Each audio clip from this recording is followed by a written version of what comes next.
Hey guys, I'm Jan, and you're watching an Initiate ID video, and this one is a continuation, or a remake, of a video I did not too long ago, which was Overworld tutorial number 1. This one's also Overworld tutorial number 1, but this one's refined and uses a bit better style than my previous one. I also added the files down below, so in the description you can click on them and then get the files so you can see the source of this code and use your code and base it off of that. So I'm Jan, stay tuned for this tutorial.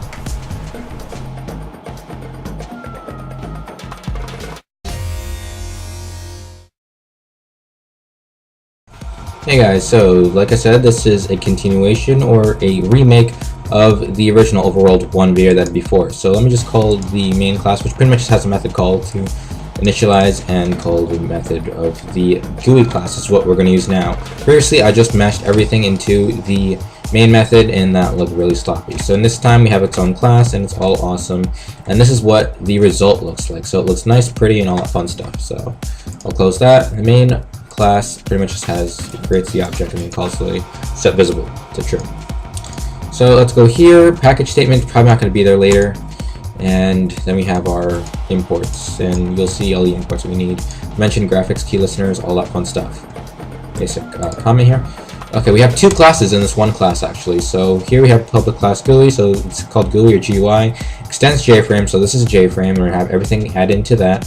And we implement key listener to our key listening events. On the bottom, before we close up the class, we have another class within this class. This class will only be called within this class, so we don't have to worry about this. And we have protected void paint component. This is the only thing that we're overriding from the JPanel class. This is a JPanel, and we're just doing the draw methods. So let's go back up here and go through the fields. Basically, I did document all the fields, so I'll just go into the ones that sound a bit more complicated. Canvas. This is that canvas class that we made in the bottom. I just called it JPanel because it is a JPanel, and there's nothing different. We only redid whatever methods that we had there before. For image, map, and character, there's or cha, which is the character, and that's the map. Sprites is the sprite sheet for the character, and it's just cut up into a 2D array. Row and column is which of the sprite we're going to use to paint onto the JPanel. Direction and wait. Direction is the direction the character is facing. Wait is wait period, so we wait before we change to the next image on the sprite row. Map X and map Y is the X and Y coordinate of the map on the JFrame. Everything is documented here and all that fun stuff. So we have the constructor here.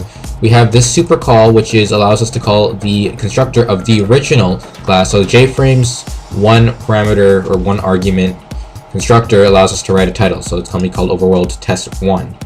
We create all our stuff. We do image IO and file IO for getting the images. Got the image up, and then we set our sprite to that. X, Y, sprite column, everything is initialized. We set the size of the thing, the JPanel, and we add the key listener, which is this, because we have the methods here. And get content pin, we add the new canvas into our JFrame. And to wrap it all up, when we hit the X button on the JFrame, we close and end the program. Recall that we have the implemented key listener here, which allows us to add the key events.